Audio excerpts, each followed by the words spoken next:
Hello नमस्कार, welcome to Arthaniti. One day revision most awaiting session आपण combined पूर्व परीक्षा ग्रुप बी आणि ग्रुप सी साठी घेतोय. या इकॉनॉमिक्सच्या वन डे सेशनमध्ये आता विद्यार्थ्यांचे काही बेसिक प्रश्न आहेत. एक तर कुठले टॉपिक्स आपण कव्हर करतोय आणि त्यातही महत्त्वाचा पॉईंट ते कशा पद्धतीने कव्हर करतोय, असे दोन्ही महत्त्वाचे मुद्दे तुझ्यासोबत डिस्कस करतोय. म्हणजे तुम्ही या वन डे सेशनला ऑफलाईनला पुण्यात असणारे विद्यार्थी आणि ऑनलाईनला जे काय असतील ॲपवर येणारे यांनी तुमचा वेळ आणि तुमचे फायनान्शियल रिसोर्सेस का इन्व्हेस्ट करावे, का द्यावे, त्याचं उत्तर मला तुम्हाला द्यायचं आहे. कारण कुठल्याही गोष्टीला आपण ज्यावेळेला काही पैसे देतो, इन्व्हेस्ट करतो, त्याचं आउटपुट हे आपण चेक केलं पाहिजे. आणि ही क्लॅरिटी मी तुम्हाला सुरुवातीला देतोय. ह्याच्यानंतर यू विल डिसाइड की जॉईन करायचं की नाही करायचं. ठीक आहे, चला. सो शेवटपर्यंत हा सगळा व्हिडिओ बघा नक्की. हे आपलं वन डे रिव्हिजन आहे, कंबाईन प्री आणि गट ब आणि गट क साठी कंबाईन पूर्व परीक्षा. आता बाकीचे डिटेल्स मी नंतर देतो. महत्त्वाचा तुमचा प्रश्न, सर कोणते टॉपिक कव्हर करणार आहेत, कशा पद्धतीने कव्हर करणार आहेत आणि कधी कधी आहे. तर आता बघा, जनरली वन डे म्हणलं की काय असतं, एका दिवशी 12 तास 13 तास 14 तास घेतलं जातं, हरकत नाही ना. पण माझा त्याच्यामध्ये एक अप्रोच असा निघाला की एवढा 13-14 तास कंटेंट, त्यात इकॉनॉमिक्स सब्जेक्ट एखाद्या दुसरा चालेल तेवढा हेवी डोस तुम्हाला दिल्यानंतर तर ते डायजेस्ट होणार आहे का, त्यातून माझं काम होईल मोकळं, मी व्यवस्थित बॅच संपली जिकडे तिकडं. पण व्हॉट अबाउट युअर साईड, तुम्ही घेतलेला हा कंटेंट व्यवस्थित डायजेस्ट झाला पाहिजे, कन्झ्युम झाला पाहिजे आणि मग त्यातही आउटपुटही मिळालं पाहिजे ना. परीक्षेसाठी आपण एवढे सगळे प्रयत्न करतोय आणि नुसतंच समाधान फक्त की मी वन डे केलं, परीक्षेत काहीच आउटपुट नाही असं होता कामा नाही. म्हणून आपलं हे जे वन डे आहे ते मी 2 सेशनमध्ये डिवाइड केलेलं आहे, 2 दिवसात डिवाइड केलेलं आहे. त्याच्यामध्ये पहिला दिवस आहे 17 तारीख 17 नोव्हेंबर आणि दुसरा आहे 18 नोव्हेंबर. म्हणजे येणारा आता सोमवार आणि मंगळवार ह्या 2 दिवशी आपला असणार आहे. दुपारी 2:30 वाजता ते रात्री 9 वाजेपर्यंत हा एवढा डोस लिमिटेड आहे, सफिशियंट आहे. आणि मग परत दुसऱ्या दिवशी सेम हाच टाइम आपला फॉलो होईल. ह्याच्यात आता कुठले टॉपिक म्हणजे कधी होणार आहे ह्याचं उत्तर मिळालं, कुठले टॉपिक कव्हर करणार आहे, तर हा सगळा इथलचा एरिया तुमच्या समोर हे टेलिग्रामला पण टाकलेलं बरं का, तुम्ही बघू शकता. एवढे सगळे टॉपिक हे इथं मेन्शन केलेले. बरं, हे टॉपिक आता मला वाटलं म्हणून उगाच हे घेतला ते घेतला हा सोडला असं अजिबात केलं नाही आहे. मागच्या 6-7 वर्षांच्या प्रश्नपत्रिका कंबाईन प्री ग्रुप बी आणि ग्रुप सी या PYQच्या आधारावर आयोगाने जे टॉपिक्स विचारलेले ते इथं घेतलेले आहेत. म्हणजेच हाय वेटेज इम्पॉर्टंट टॉपिक्स ज्याला आपण म्हणतो, जे की आत्ता जस्ट राज्यसेवेला मी याच्या आधी सांगितलं होतं, ती फ्रेम आपली फॉलो होताना दिसलेली आहे. सेम तशीच कंबाईनला तुम्हाला PYQ बेस हे सांगितलेलं आहे. कम्प्लिटली ह्याच्या आधी झालेले पेपर्स प्रॉपर विश्लेषण करून ही लिस्ट मी तयार केलेली आहे. एवढे टॉपिक्स तुम्हाला मी घेणार आहे. ठीक आहे. सो या प्रश्नाचं उत्तर मिळालं तुम्हाला. कोणतं टॉपिक्स, तर प्री ओरिएंटेड ती लिस्ट दिलेली आहे. आणि कधी, तर 17 आणि 18 नोव्हेंबर सोमवार मंगळवार दुपारी 2:30 ते रात्री 9 वाजेपर्यंत हे आपले 2 सेशन असतात. आता सगळ्यात महत्त्वाचा हा पॉईंट आहे की सर हे वन डे सेशन आहे, कशा पद्धतीने घेणार तुम्ही, एवढे सगळे टॉपिक आहेत, त्याच्यामध्ये आपल्याला हे टॉपिक घेण्याची नेमकी पद्धत कशी असली पाहिजे ते या इकडं. जनरली आत्तापर्यंत आपण ज्या वेळेला वन डे बघतो, केलेले आहेत तुम्ही याच्या आधी, किंवा ट्रॅडिशनल वे जो आहे वन डेचा, एकाच दिवसामध्ये एवढं सगळं जर घ्यायचं असेल तर तुम्ही काय करताय, समजा ज्या वन डे सेशनला आपण गेलो तिथं एकदा नोट्स असतात, मग फक्त नोट्स रिडिंग हा अप्रोच म्हणजे रिव्हिजन झालं का, फास्टमध्ये बरोबर वाचायचं सगळं विद्यार्थ्यांनी ते बघायचं, हा एक आहे. ओनली नोट्स रिडिंगचा कार्यक्रम चालतो. त्याच्याही नंतर दुसरा असतो ओनली लिसनिंग, फक्त ऐकायचं, तुम्ही काहीच करायचं नाही, जे आहे ते कानावर पडू द्यायचं. ठीक आहे. बरं, त्याच वन डेमध्ये किती तास का असणार, नुसती इन्फॉर्मेशन, डेटा, नुसता कंटेंट याचा भडीमार करायचा, भरपूर देऊन टाकायचं, तुमच्या साईडला द्यायचं टाकून, हा एक झाला. आणि हे सगळं जे चालतं ते वन वे चालतं. म्हणजे जस्ट तुम्ही फक्त इनटेक करताय, घेताय, इनपुट येतं, त्याच्यावर काहीही प्रोसेस होत नाही, त्याच्या बाबतीत काही आउटपुट मिळेल नाही मिळेल याच्यावर चर्चा होत नाही. म्हणजे हे झालं आपला ट्रॅडिशनल वे कशाचा, वन डे रिव्हिजनचा, की ज्याच्यामध्ये ही एकच बाजू मला दिसली आहे. आता आपल्या वन डे रिव्हिजनचं वैशिष्ट्य काय, त्याची दुसरी बाजू या इकडं. ॲक्च्युअल काय झालं पाहिजे माहिती का, 2 वे कम्युनिकेशन झालं पाहिजे, तर त्या रिव्हिजनला अर्थ आहे. तुम्ही रिव्हिजन स्टेजला आला त्याचा अर्थ तुम्ही आधी अभ्यास केला आहे, तुम्ही समजून घेतलंय, वाचलंय, बरोबर. आणि आता मात्र त्याच गोष्टी ज्या वाचलेल्या आहेत, समजून घेतलेल्या आहेत, त्याच्यावर ॲक्च्युअली प्रोसेस झाली पाहिजे. 2 वे कम्युनिकेशन झालं पाहिजे, तुमची सुद्धा इन्व्हॉल्वमेंट असली पाहिजे त्याच्यामध्ये. म्हणजेच इथं फक्त टीचिंग न होता लर्निंग पण झाली पाहिजे. Teaching from my side, learning from your side. तुम्ही त्याच्यातून काहीतरी लर्न केलं पाहिजे, शिकलं पाहिजे ना, तरच ह्याला अर्थ आहे. म्हणजे हे 2 पद्धतीनं हे आपल्याला मॉडेल वर्कआउट करायचं, टीचिंग प्लस लर्निंग. म्हणजेच नुसतं इनपुट नाही घ्यायचं, कितीही भडीमार, नुसता कंटेंट देणार, डेटा देणार, तुम्ही फक्त ऐकत बसायचं असं नाही. ॲट द सेम टाईम त्याच सगळ्या घेतलेल्या कंटेंटचा जो काही आउटपुटचा पार्ट आहे त्याच्यावरही आपण डिस्कशन करणार आहेत. आणि म्हणजे त्याला आपण 2 वे म्हणतो. मग ह्याच्यासाठी आपण काय मॉडेल ठेवलं आहे, तुमची इन्व्हॉल्वमेंट विद्यार्थ्यांची, फक्त ऐकायचं नाही, नीट समजून घ्यायचं. मी मध्ये काही प्रश्न विचारेल, त्या प्रश्नांची उत्तर द्यायचा प्रयत्न करा. कारण तुम्ही वाचलंय, रिव्हिजन स्टेजला मी परत सांगतोय म्हणल्यानंतर तर उत्तर यायलाच पाहिजे. जर उत्तर आली तर समजायचं राईट, आपलं जे काही रिडिंग झालेलं आहे, अंडरस्टँडिंग झालेली आहे, चांगलं परीक्षेत उतरू शकतं. आणि जर आठवत नसेल तर मी उत्तर सांगणारच आहे. म्हणजे असं नाही की फक्त इथं प्रश्नांचाच कार्यक्रम असणार आहे. मी विचारल्यानंतर तुम्हाला तुमची इन्व्हॉल्वमेंट दाखवावं लागेल ना, तुम्ही वाचलेलं कितपत तुम्हाला आठवतं हे चेक व्हायला पाहिजे की नाही. म्हणजेच इथं रिकॉलिंग, रिटेनिंग आठवण्याचा कार्यक्रम व्हायला पाहिजे ना, तर त्या रिव्हिजनला अर्थ आहे. फक्त वन साईड नुसतं ऐकायचं, नुसतं इंटेक करायचं. मग आधी काय केलं आहे? ह्याच्या आधी तुम्ही अभ्यास केला आहे, बॅच केली आहे, फक्त ऐकतच बसलात ना. आता थोडं वाचलेलं, समजून घेतलेलं, होल्ड झालं आहे का, रिटेन झालं आहे का, किंवा रिकॉलिंग म्हणजे आठवतं आहे का, हे इथं चेक झालं पाहिजे, आयोगात नाही. आणि एक्झॅक्टली आपण रिव्हिजनच्या नावाखाली जे आधी बॅचमध्ये केले तेच परत करतो. म्हणजेच मग आयोगामध्ये फार मोठा घात होतो, कारण कुठंही रिकॉल करायचा प्रयत्नच नाही केला, रिटेन करायचा, होल्ड करायचा प्रयत्न नाही केला. तुमची इन्व्हॉल्वमेंट अजिबातच नसते. आणि सगळ्यात महत्त्वाचं thought process most important. I will prove you with PYQ. हे का गरजेचं आहे रिव्हिजनमध्ये होण्यासाठी?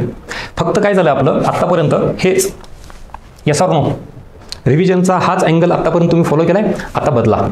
आता काय करायचं? हे सगळं इथं झालंच पाहिजे, तर त्याला अर्थ आहे. नाही तर मग आपण वाचलंय, अरे पण आठवते का नाही हे चेक करा, आणि ते इथं तुम्हाला करून घेतलं जाईल. म्हणजेच it is a 2 way process. आपलं वन डे रिव्हिजन आहे, टीचिंग प्लस लर्निंग, इनपुट आणि आउटपुट ह्या सगळ्या गोष्टींचं. या इकडं पुढं अजून बघा, शेवटपर्यंत बघा. मुळात तुमचा रिव्हिजनबद्दलचा एक माइंडसेटच पूर्ण बदलून जाईल. आणि आउटपुट का मिळत नाही, आपण त्या चुका परत का करतो, रिव्हिजन हा नेमका काय प्रकार आहे हे समजून घेतल्याशिवाय त्यातून आउटपुट मिळत नाही. बघा आता पुढे नेक्स्ट आपल्याला रीडिंग, अंडरस्टँडिंग जी आधी केलेली आहे, पूर्ण वाचलंय, सगळं झालंय. म्हणजे मी आता जी सगळं सांगितलं तुम्हाला ना, हे इन्व्हॉल्वमेंट पाहिजे, रिकॉलिंग, रिटेनिंग, थॉट प्रोसेस तुमची का डेव्हलप करायची, तर ही सगळं जी काय आहे प्रोसेस ही कशी करून घेणार आहे. तर आपण जे काही टॉपिक सिलेक्ट केलेले आहेत त्याच्यामध्ये त्या टॉपिकचा जो काही कंटेंट आहे, डेटा आहे, कन्सेप्ट आहेत, फॅक्ट आहेत, त्याच्यावर प्रोसेसिंग करायची. कंपॅरिझन ह्या पद्धतीने आपल्याला रिव्हिजन करायचं. म्हणजे तुम्हाला इंडिव्हिज्युअल लेवलला सगळं माहिती आहे, GDP माहिती आहे, GNP पण माहिती आहे, मग आयोग मिक्स करून विचारतं ना कंपॅरिझन, त्याला प्रोसेसिंग म्हणायचं किंवा त्याला इंटरलिंकिंग म्हणायचं. तुम्हाला GDP आणि GNPचा संबंध विचारलेला आहे, तुटीचा अर्थसंकल्प किंवा तुटीचा अर्थभरणा केल्यावर काय परिणाम होईल, मग महागाई वाढेल का कमी होईल, म्हणजेच सार्वजनिक वित्त या टॉपिकचा संबंध महागाईसोबत जोडला आहे, इंटरलिंकिंग. किंवा CRR, कॅश रिझर्व्ह रेशो, याचा रेट जर RBIने वाढवला तर अर्थव्यवस्थेतील चलन पुरवठा वाढतो का कमी होतो, व्यापारी बँकेकडील पैशाचं प्रमाण वाढतं का कमी होतं, ॲप्लिकेशन बेस क्वेश्चन. हा सगळा जो प्रकार आहे ना, आपल्याला तो इथं इम्प्लिमेंट करायचा आहे. आणि इम्पॉर्टंट कीवर्ड्स, आता इम्पॉर्टंट कीवर्ड्समध्ये पण हे इथं दाखवतो. या इकडं तुटीच्या संकल्पना आपण खूप अभ्यास केलेला आहे. सर राजकोषी तूट विचारात सांगतो, महसुली तूट, भांडवली तूट, प्राथमिक तूट, प्रभावी महसुली तूट, सगळं माहिती वाचलेलं ना. पण इथे जे म्हणतो ना मी, हे इम्पॉर्टंट कीवर्ड्स का गरजेचं आहे.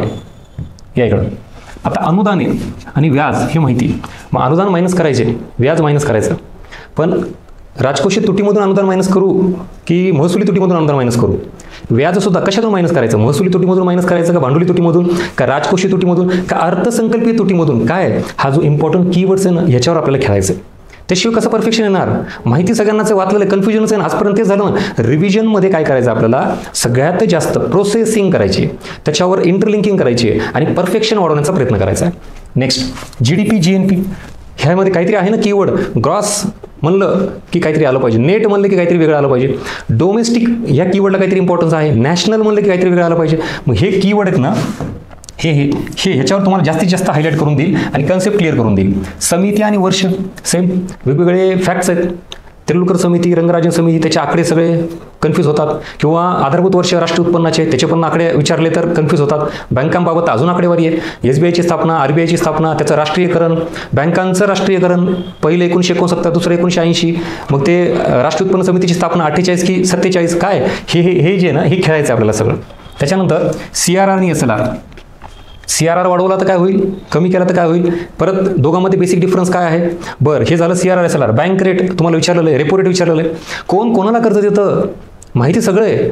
पण ज्या वेळेला आपण म्हणतो इथं बँक रेट आणि रेपो रेट ह्या दोन गोष्टी बघितल्यात तर इथं RBI व्यापारी बँकांना कर्ज देते, ह्या दोघांचा एक गट.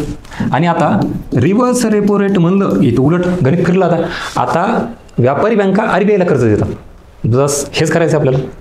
आणि त्याच्यात परत अजून डिटेलमध्ये गेलात तर हे आहे जास्त कालावधीसाठी, मग हे आहे कमी कालावधीसाठी.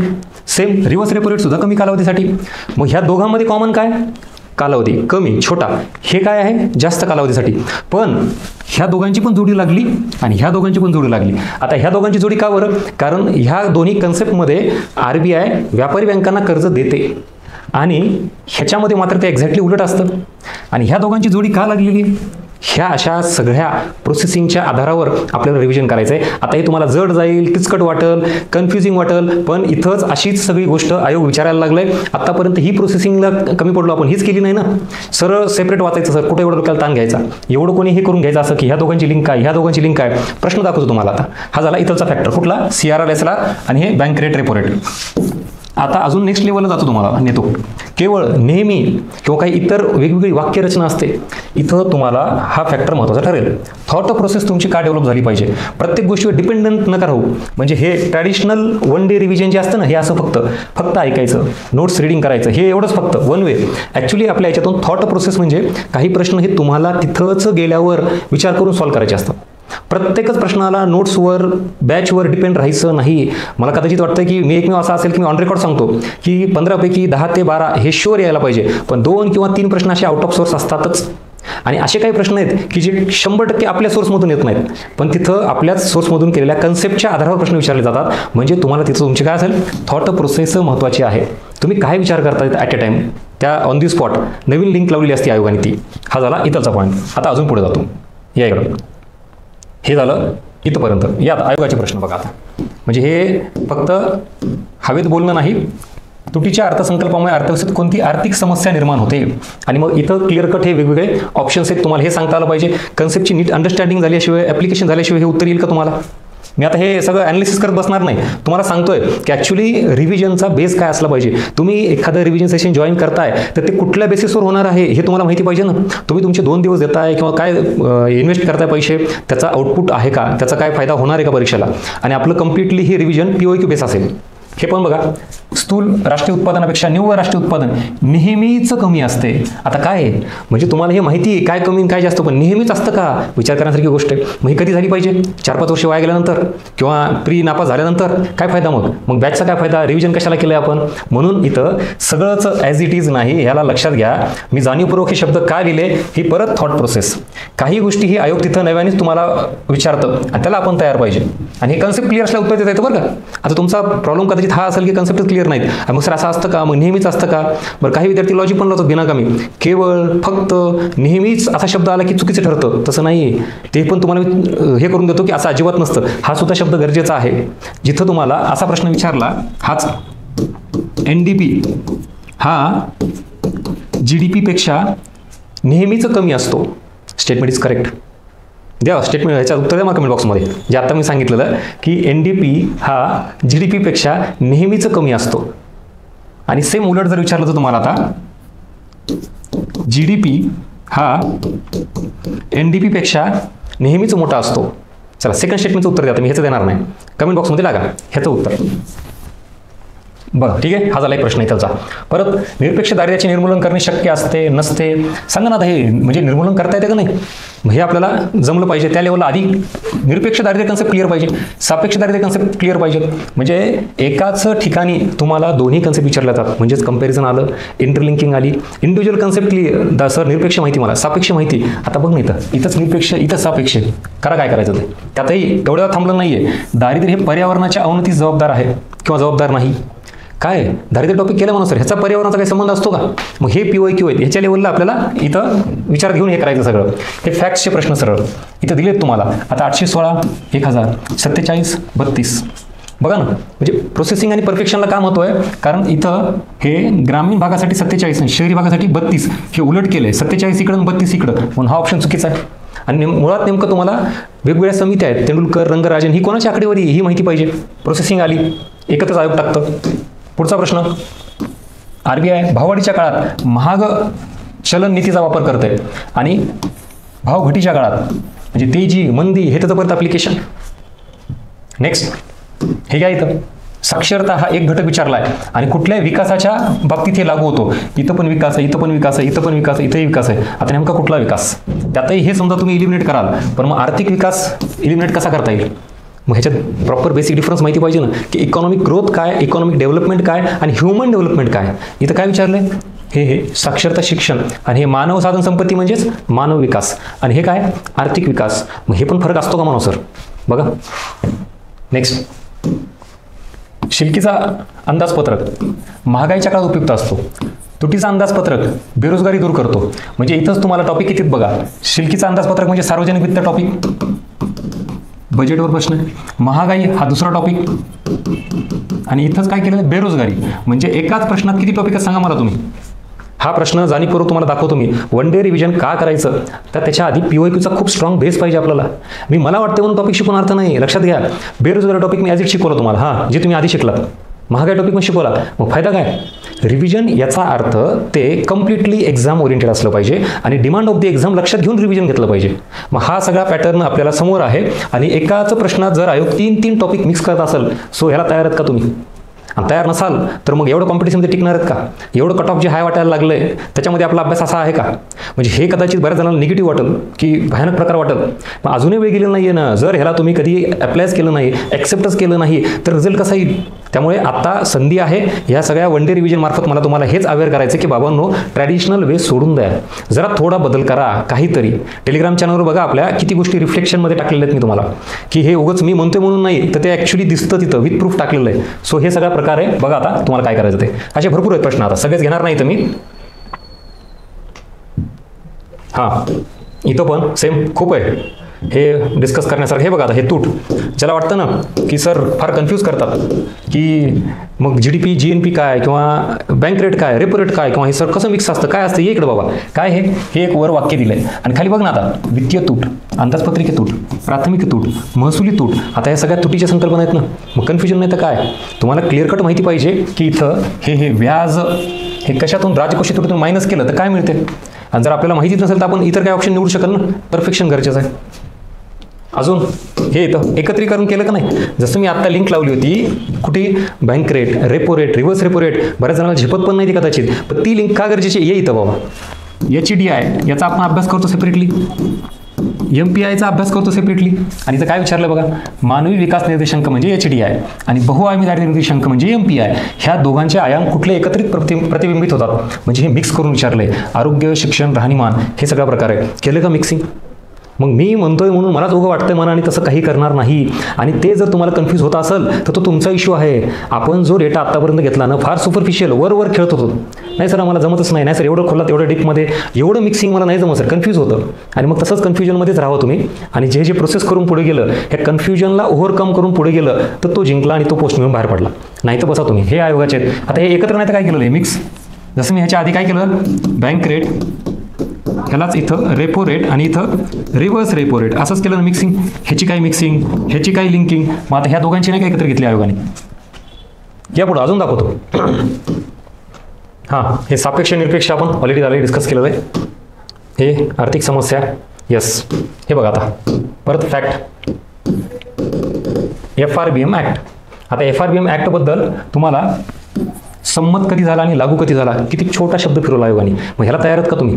रिव्हिजन सेशनमध्ये मी जास्तीत जास्त तुम्हाला याच गोष्टीला अलर्ट करणार आहे. बाबांनो प्रश्न असे आहेत, FRBM ॲक्ट शिकलाय ना, मग त्याच्यावर प्रश्न कसे येतात हे रिव्हिजनमध्ये नको का सांगायला. का परत मी व्यवस्थित सगळं FRBM सांगतो तुम्हाला, सगळी इन्फॉर्मेशन सांगतो जी तुम्ही ऑलरेडी वाचली आहे, जी ऑलरेडी समजून घेतलेली आहे. आणि मग रिव्हिजनमध्ये तेच सांगायचं आणि निघून जायचं. मग मी काय सांगितलं, फक्त लिसनिंग होते, प्रोसेसिंग होत नाही. फक्त वन वे इनपुट इनटेक होतो, त्याच्यावर प्रोसेसिंग होत नाहीये. सो एक्झॅक्टली आता आपण काय करणार आहे, जास्तीत जास्त पद्धतीनं FRBM असेल, फेरा ॲक्ट असेल, कुठलाही बाबा नोट घेतल्यानंतर तो संमत कधी झाला हे वेगळं वर्ष आहे आणि तो लागू कधी झाला याचं वेगळं वर्ष आहे. आणि मग तुम्ही आयोगाने जे विचारलं ते सांगणं अपेक्षित आहे ना, का तुम्हाला माहिती म्हणून तेच सांगा. फेरा ॲक्ट 73चा का 74चा आहे. आता प्रश्नात संमत विचारलंय की लागू झाला विचारलंय. सेज ॲक्ट कधीचा आहे. मग परत आता तुम्हाला लक्ष झालं का, म्हणजे अलर्ट झाले का तुम्ही. यस, आता गॉट इट म्हणा सर, कळालं आम्हाला. कारण प्रश्नात तिथे काय विचारायचं आहे, नुसतं FRBM नाही तर लागू झाला आहे म्हणल्यानंतर वर्ष बदललं, संमत झाला म्हणलं तर परत उत्तर बदललं, वर्ष बदललं. अशा पद्धतीनं हे अलर्टनेस, ही इन्व्हॉल्वमेंट मला तुमच्याकडून पाहिजे. आणि ह्याच सगळ्या गोष्टींचा आउटपुट परीक्षेत मिळेल. आणि ह्या आफ्टर सगळ्या आपल्या ह्या रिव्हिजन नंतर 2 दिवसाचा जो काही तुम्ही कंटेंट घ्याल ना, त्याच्यानंतर जी फिलिंग असेल ना, ते आवर्जून मला प्रतिक्रिया द्या तुम्ही की यस सर आता कळालं. म्हणजे काही गोष्टी ह्या तुमच्या परफेक्ट होत्या त्या इथं लक्षात आल्या, पण ज्या इनपरफेक्ट आहेत, वीक आहेत, त्याच्यावर काम करायला संधी मिळेल. हे एक माझा हेतू आहे. सगळ्याच गोष्टी तुम्हाला गुड फील द्यायचा माझा हेतू नाही आहे, भारी वाटेल तुम्हाला वर घ्यायचं नाही. काही गोष्टी जड जाऊ द्यात, न येऊ द्यात, पण पुन्हा एक रिव्हिजन करून परफेक्शन आणता येईल, चुका दुरुस्त करता येईल. हा एक उद्देश आहे त्याच्या मागचा. क्लिअर. नेक्स्ट. हा पण फॅक्ट आहे खालचा, साधा प्रश्न इथं. आता ह्यालाही दुर्लक्ष करायचं नाही. पंचवार्षिक योजनेचे कालावधी किती जणांना पाठ आहे? पटकन तिथं करून घेऊ आपण. फॅक्ट्सवर पण काम केलं जाईल, डोंट वरी. फक्त कन्सेप्ट नाही, कन्सेप्ट प्लस फॅक्ट आणि विथ MCQ अप्रोच, जे एक्झामची डिमांड आहे. या इकडं ज्याला वाटतं की बसके सर अजून सर खूपच कन्फ्यूज करता, ये बाबा इकडं. हे भरपूर वेळा सांगून झालं माझा PYQ. जे नवीन कोणी असेल त्यांनी नीट बघा. क्लोज ऑप्शन किती कन्फ्युजिंग, त्याची हाईट बघा, हाईट.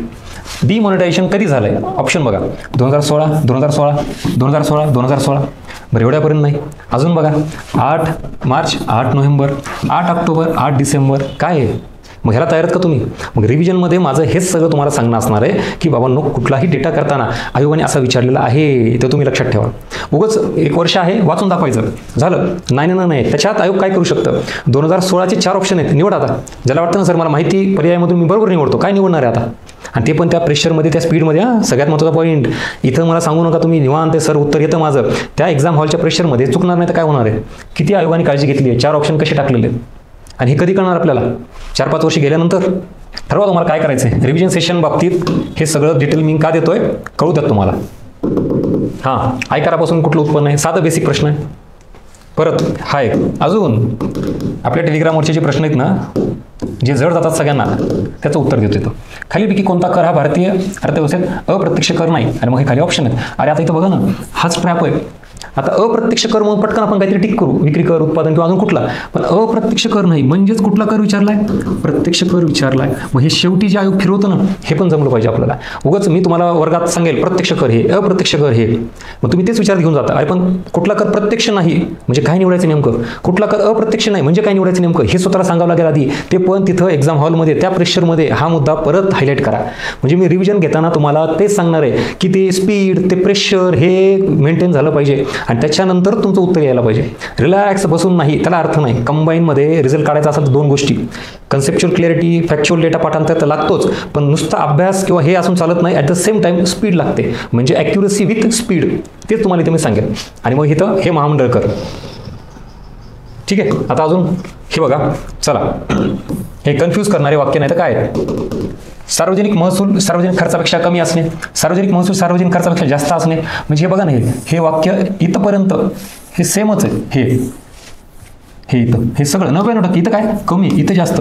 एका छोट्या कीवर्ड्सवरून, शब्दावरून उत्तर चेंज होतं का नाही, बदलतं का नाही?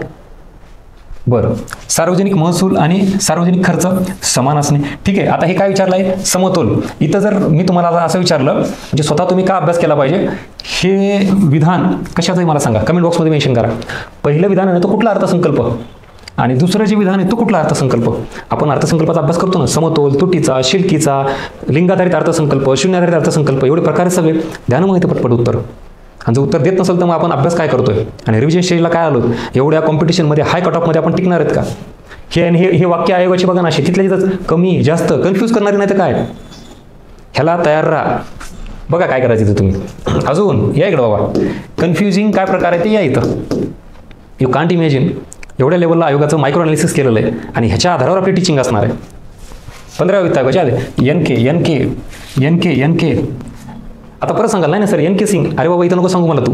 हेच वाक्य, हेच ऑप्शन्स परीक्षेमध्ये जर आले तर माहिती असल्याला सुद्धा विद्यार्थी 2 मिनिटं पॉज घेईल का नाही? अरे थांब काहीतरी NK होतं काहीतरी. म्हणजे त्या प्रेशरमध्ये आपण घाबरलेला असतो, एकदम हाय सगळं टेन्शन असतं, आयुष्याचा प्रश्न असतो, ह्याच्या आधी आलेले अपयश असतात, रिस्क घ्यायला जमत नसते, म्हणून हे असे NK म्हणजे आयोगाने काय मांडून ठेवलं आहे आपल्याला हे समजून घ्या, त्याच्या बेसिसवर रिव्हिजन करा. नाही तर आधी जे वाचलंय, आधी केलं तेच चालू आहे ट्रॅडिशनली. हे जाणीवपूर्वक तुम्हाला मी घेतोय, डोळे उघडा जरा. आणि ह्याला तयार आहात का तुम्ही? हे पण बघा. आता हा काय प्रश्न आहे सांगा मला. अर्थनीती पॅटर्न बऱ्याच जणांना का झेपत नाही? या इकडं लिंग अंदाजपत्रक विचारलं, जेंडर बजेट. वाक्यरचना बघा, अधिक लिंग समान समाजासाठी वित्तीय तरतूद, अधिक लिंग असमान समाज. अरे काय सेमच आहे ना. आता तर शब्द सुद्धा नाही, आता फक्त अक्षर. अधिक लिंग, इथं समान, इथं असमान आहे. समाजासाठी वित्तीय तरतूद. म्हणजे कधी कधी अक्षर बदलत होतं, आता शब्द बदलत होतं, वाक्य बदलत. आता अक्षर समान असमान थोडं दुर्लक्ष झालं, नजर हटी, दुर्घटना घटी. गेला 1 क्वेश्चन, 1 मार्क आणि 1 वर्ष. Point to be noted. This is called as Arthaniti pattern. आणि ह्याच गोष्टी मी तुम्हाला अलर्ट करू करू तिथे शिकवणार आहे, सांगणार आहे की बाबांनो उगाच जेंडर बजेट कन्सेप्ट सगळ्यांना क्लिअर आहे रे, फायदा नाही सर, नाही मला सगळा कन्सेप्ट क्लिअरचा भाग झाला आहे, फॅक्ट्स पण पाठ झालेत, तरीही रिझल्ट येत नाही का? कारण आपण ह्या पॅटर्नला तयार नाही आहेत. तुम्ही केलेला अभ्यास त्याला प्रोसेस करून परफेक्शन आणून तुम्ही रेडी ठेवणं गरजेचं आहे, कारण हे आयोगाने असं मांडून ठेवलेलं आहे. परत इथं मानव विकास साध्य करण्यासाठी वित्तीय तरतूद, प्रत्येक नागरिकाच्या समाजासाठी वित्तीय तरतूद. आता तुम्ही परत म्हणाल नाही ना सर मला येते याचं उत्तर, परत इथं नको सांगू बाबा पेपरमध्ये त्या एका तासाच्या प्रेशरमध्ये हे काय, हे वाचल्यावर काय काय अर्थ निघतं माणूस, म्हणजे हे एक एक वाक्य दोन दोनदा वाचायला गरज पडेल का नाही? आणि हे 4 वेळा तुम्ही वाचल्यानंतर उत्तर द्याल, काय फायदा? वेळ गेला निघून, वेळेची लढाई आहे ना तिथं. सो बी प्रिफर फॉर दिस, तरच ह्याला अर्थ या रिव्हिजनला आणि येणाऱ्या परीक्षेला टॅकल करायला. हे सगळं इकॉनॉमिक्स आणि ह्याची सगळी डेप्थ ही. या पुढं फॅक्टवाल्यांनी का परफेक्शन ठेवायचं, मी एवढा का अट्टास करतो फॅक्ट्सला? हे काय आहे मल्टी डायमेन्शन पॉवर्टी इंडेक्स बाबत, ज्याला आपण डेप्रिवेशन रेट म्हणतो, नागवणूक दर म्हणतो, हे आयोगाने विचारला आहे. मग तो किती? 20.33, 50.33, 40.33 का 33.33? परत नाही ना सर आम्हाला माहिती उत्तर, नको सांगू इथं कौतुक, पेपरमध्ये आठवत तिथं. आणि हे सगळं तुमच्या समोर आणणार आहे आणि तिथं घेतानाही आता मात्र क्लिअर, यस नाही सर आता कळालं, आता उगाच मी असं काही वाचणार नाही, त्याच्यावर प्रोसेस करणार, कंपॅरिझन करणार, इंटरलिंक करणार, ही ॲक्च्युली गरज आहे. असे भरपूर आहेत, भरपूर. आता किती घेण्यासारखं आहे मी तुम्हाला त्यावेळेला ते सगळं सांगेल. इथं पण हे राजकोषीय तूट, राजकोषीय धोरण आणि त्याचे काही साधनं विचारलेत आणि मग ह्याची तुलना कोणासोबत केली बघा ना. हे काय इथं क्लिअर कट, हे फिस्कल पॉलिसी म्हणजेच राजकोषीय धोरणाच्या संबंधित कुठले, मग कर, आता हे बँक दर आणि हे मला सांगा, किंवा हे CRR हे कशा संदर्भात आहेत? हे RBIच्या संदर्भात आहेत. मग RBIचं धोरण कुठलं आहे? मौद्रिक धोरण. मग इथं विचारले कुठलं? राजकोषीय धोरण. मग हे कर कोण ठरवतं? सरकार ठरवतं, कारण राजकोषीय धोरण कोण हे करतं? सरकार. आणि मग सरकारमार्फतच कर ठरवले जातात. हे कोणामार्फत ठरवले जातात? RBI मार्फत. ह्यालाच आपण मौद्रिक धोरण म्हणतो. मग कंपॅरिझन नाही तर काय केलेलं हे आयोगाने? मिक्स नाही तर काय केलेलं हे? इथं राजकोषीय धोरण भले प्रश्न विचारलं आहे, पण ऑप्शन कोणाचे टाकलेत? मौद्रिक धोरणाचे. आणि ह्याच गोष्टी मी तुम्हाला जास्तीत जास्त टेलिग्रामला MCQला टाकत असतो. आणि तुम्हाला वाटतं की नाही सर असे प्रश्न येतात का? मग हे कोणाचे प्रश्न आहेत? हे मी स्वतः काढले आहेत का प्रश्न? ॲज इट इज आयोगाचे घेतलेले आहेत तुम्हाला. ठीक आहे. आता हां हे पण बेसिक इथं किती थोडक्यात फसवलं आयोगाने. ह्याची स्थापना बरोबर आहे, पण ह्याचं राष्ट्रीयकरण कधी झालं रे? 1949ला झालं की 50ला झालं?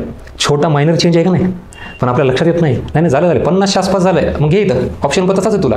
48ला झालं की 49ला झालं की 50ला झालं राष्ट्रीयकरण? गेलं ना, एक क्वेश्चन गेला, 1 मार्क गेला आणि 1 वर्ष गेलं. नेक्स्ट भरपूर येतात असे. हे इथं आता थॉट प्रोसेस का गरजेची बघा. म्हणजे कंबाईनवाल्यांनी पण हे शेती उत्पादकता हा प्रश्न बघा. आता प्रोडक्टिव्हिटी ह्याच्यासाठी कुठले हे गरज नाही का मला सांगा? मनुष्यबळ गरज नाही का? सिंचन सुविधा ॲग्रिकल्चरच्या प्रोडक्टिव्हिटीसाठी. पण आयोगाने काय केलेलं आहे? आणि क हे 2 घेतलेले आहेत. मग हे 2 सोडलेत.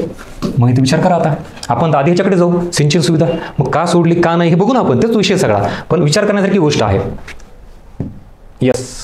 So this is all about. थोडं लेंदी झालं मान्य आहे, पण हे गरजेचं होतं. तुम्हाला आजकाल काय झालं माहिती आहे का? शॉर्ट रीलच्या जमान्यामध्ये ना पटकन 2 मिनिटं झाले की पटकन 1 मिनिट झालं की पुढे ढकलायचं, ही सवय लागली आहे. आणि असंच आयोग पण तुम्हाला पटकन बाहेर ढकलतं, मग घेत नाही मध्ये लवकर. ती सवय बदला. काय जे चाललंय ते बघा. इरिलेव्हंट डेटा कंटेंट कन्झ्युम करायला आपण घंटा वाया घालतो, पण कामाच्या गोष्टी बघायला 15-20 मिनिटं अर्धा तास पण तुम्हाला द्यायला नको वाटतं. तेवढे पेशन्सच नाहीत आपल्याकडे. त्यातही असं एवढं काहीतरी नवीन रिफॉर्म करायची सवयच नाही आपल्याला. चाललं ते चालू म्हणून असं सुखात निवांतत आम्ही नापास होत राहतोय. 4 वर्ष झालं करतोय, लायब्ररीच बसायला मिळते छान, कशाला कष्ट घ्यायला होता म्हणावं. ठीक आहे. बघा बरं, मी असं नाही म्हणत की बाबा नो हे सगळं सांगतोय मी घेतोय म्हणजे जॉईनच करा. तू ठरव बाबा, नको जॉईन करू, काही फरक पडत नाही मला. आणि हे सगळं मला एकट्याला नाही करायचं आहे. तुम्हीही कष्ट घेणार तिथं, तुम्ही सांगा. प्रत्येकच गोष्ट तिथं होईलच असं नाही. मी डायरेक्शन पण देईल बऱ्याच गोष्टींची, नॉट पॉसिबल. हे पण जर कोणी सांगत असेल की सगळंच आम्ही तिथं घेऊ तर ते फेक आहे कार्यक्रम. एवढा मोठा सब्जेक्ट, एवढा मोठा आवाका भाऊ 2 दिवसात नॉट पॉसिबल. तरी मॅक्झिमम लेवलला आपण गोष्टी क्लिअर करू. ते टॉपिक आहेत, त्याचे कन्सेप्ट, त्याचे फॅक्ट्स जे इम्पॉर्टंट आहे. कारण हे रिव्हिजन आहे, ही नॉट अ कम्प्लीट बॅच. 2-2 महिने आपण ते एका विषयाला घेतो, तर 2 दिवसात हे मान्य केलं पाहिजे. त्यामुळे हे सगळं कोणी सांगेल न सांगेल मी ऑन रेकॉर्ड तुम्हाला सांगतोय. बाकी तुम्ही ठरवा यायचं नाही यायचं, इट्स युअर चॉईस. बाकी तुम्ही इतर ठिकाणी कुठला मूवी पिक्चर बघत बसला तरी चालतंय. ते 2 दिवस महत्त्वाचं आहे ना ते कंटेंट. ह्याच्याने काय अजून एक परीक्षा येईल म्हणून सर पुढच्या वर्षी.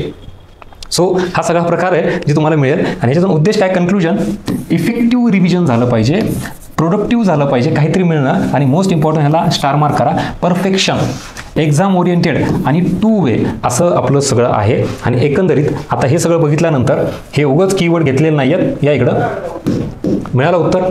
कोणते टॉपिक घेणार आहेत, कधी घेणार आहेत, तर 2 दिवस सोमवार मंगळवार आपलं 17-18 नोव्हेंबर. आणि कशा पद्धतीने याचं उत्तर मिळालं का, जे ट्रॅडिशनल वेनी फक्त नोट्स रिडिंग, फक्त ऐकत बसायचं, नुसता भडीमार डेटा कंटेंटचा आणि वन वे नुसतं विद्यार्थ्यांनी इनपुट घ्यायचं, असं न करता हे नको आहे आपल्याला. ॲक्च्युली तुमची इन्व्हॉल्वमेंट आठवतंय का, रिटेन होतंय का, आणि थॉट प्रोसेस असं 2 वे करून आपण त्याच टॉपिकवर, त्याच कन्सेप्टवर प्रोसेसिंग, कंपॅरिझन, इंटरलिंकिंग, आयोगाचे प्रश्न होते का असे, इम्पॉर्टंट कीवर्ड्स, त्याचं application, this is all about base आपल्या रिव्हिजन सेशनचा. म्हणजे मी कुठल्या बेसिसवर हे रिव्हिजन घेणार आहे आणि माझ्यासाठी काय मॅटर करतं हे महत्त्वाचं आहे, ना की तुम्हाला नुसता भडीमार कंटेंटचा करणं काही अर्थ नाही त्याला. बाकी तुम्ही ठरवा. आणि हा सगळा लेक्चरचा भाग कसा वाटला नक्की लाईक करा, तुमचे फीडबॅक मेन्शन करा, आपलं यूट्यूब चॅनल सबस्क्राईब करा. जास्तीत जास्त इनपुट्स तुम्हाला द्यायचा प्रयत्न करतोय. सगळंच आपण केलं पाहिजे हा एक विद्यार्थ्यांचा फार मोठा गैरसमज आहे की दुसऱ्यांनीच काहीतरी केलं म्हणजे मग बरोबर मिळेल, परीक्षा तुम्हाला द्यायची आहे. हे सुद्धा वास्तव सांगणारे फार कमी आहेत, कारण डिपेंडन्सी ही विद्यार्थ्यांची वाढत चालली आहे. फक्त कानात हेडफोन टाकायचे, लेक्चर ऐकत बसायचं. आणि तुम्ही एक लेवल अशी याल की नुसतं लेक्चर ऐकण्यावर जास्त भर असेल तुमचा, स्वतःच्या अभ्यासावर नसेल. कुठलीही थॉट प्रोसेस नाही, प्रोसेसिंग नाही, इंटरलिंकिंग नाही, ती क्षमताच गेली तुमची. बऱ्याच जणांचं असं झालंय का, खरं सांगायचं प्रामाणिक, उठलं की फक्त लेक्चर. उलट मी सुद्धा म्हणतो नका बघू बाबा, युट्यूबवर कुठलं सतत पडीक नका राहू तिथं. त्याच्याऐवजी पुस्तकावर लक्ष द्या आणि विचार करण्यावरही भर द्या. विचार करण्याची क्षमताच संपून गेली सगळी. थोडंही काही झालं की लगेच युट्यूबला सर्च कर, लगेच हे कर. बघ ना युट्यूबचे लेक्चर बघ, आणि बघितल्यानंतर शांत आता तू तुझ्यावर काम कर. तू एकदा वाचून घे, तू समजून घे. तुमचा काही स्वतःचा एक वेगळा पार्ट असतो तो करून घ्या त्याच्यावर. त्यामुळं विचार करा, जे चाललंय सगळं भडीमार व्हायला लागलाय, ते अति होतंय. आपण कुठेतरी त्याला थोडी लिमिट, मर्यादित किंवा त्याचा योग्य वापर आपण असंही म्हणू शकतो, ते करणं अपेक्षित आहे. तरच येणाऱ्या परीक्षेत आपण टिकू, रिझल्ट येईल. आणि फायनली या सगळ्या गोष्टी ज्या सांगितल्या आहेत त्या कधी होणार आहेत, तर 17 आणि 18 नोव्हेंबर, सोमवार आणि मंगळवार. सो या सगळ्या आपण त्याला काय म्हणू, काय यज्ञ, महायज्ञ, काय नाव द्यायचं द्या. ह्याला मी तयार आहे, तुम्ही तयार आहात का? आणि हे 2 दिवस तुमचे टर्निंग पॉईंट ठरणार आहेत. कदाचित ह्याच्या आधी 2-3 वर्ष गेलेत, पण आता अजून हे 2 दिवसच फक्त तुमचे मागच्या 2-3 वर्षांचं अपयश पुसून टाकण्यासाठी मोर दॅन इनफ आहेत. शेवटच्या टप्प्यात आपली दिशा ही जास्तीत जास्त एक्झाम ओरिएंटेड ठेवण्यासाठी काय काय करता येईल ते आपण इथं घेणार आहोत. आणि हे सगळे टॉपिक काय आहेत, कुठले ते घेणार आहेत, आणि बाकी इन्फॉर्मेशन तुम्हाला सगळी दिलेली आहे. आणि हा ट्रॅडिशनल वे फॉलो करायचा नाही. चलो, सो भेटूया वन डे रिव्हिजनमध्ये. येणाऱ्या परीक्षेसाठी तयार राहा. Thank you so much.